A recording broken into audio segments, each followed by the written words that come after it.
Of all the things that can tear apart a marriage, infidelity is one of the biggest reasons. Extramarital affairs are a betrayal of all the things that marriage is supposed to be about.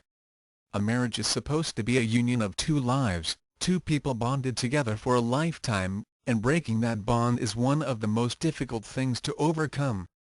In a marriage, infidelity isn't just what happens when somebody begins a physical relationship outside of the marriage. Infidelity can also be emotional, when one of the partners in a marriage begins to share their life with someone outside the marriage. This is known as emotional infidelity, and it has become an even more serious problem in the last few decades. One of the reasons for this is because workplaces, one of our prime social engagements in modern times, have become increasingly more mixed.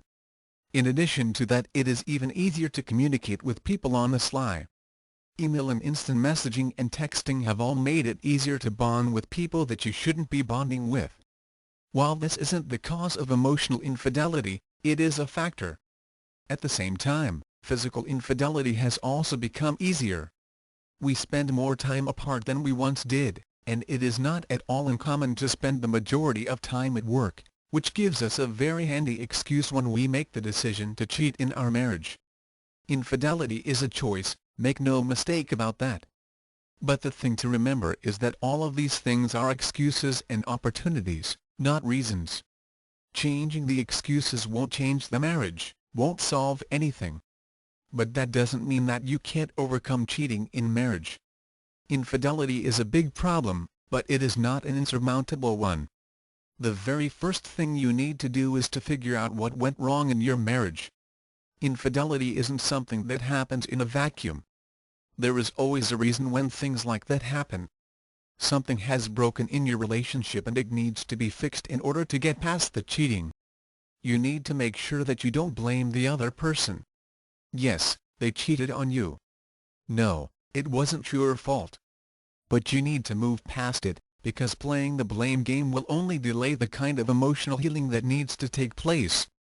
You need to, as best you can, put it all behind you. Once you've found out why and begin work on it, you need to re-establish the trust in the marriage. Infidelity destroys trust, and it's going to be difficult to repair what was been broken.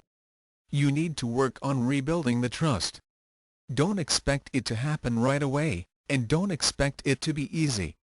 But if you can follow these steps, you can save your marriage.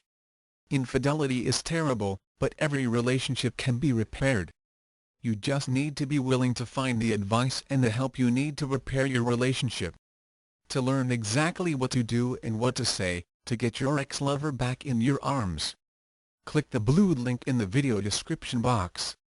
Or type this URL in the address box of your browser. shortway2.com/xback. Learn exactly how to stop your breakup, divorce or lover's rejection. Even if your situation seems hopeless,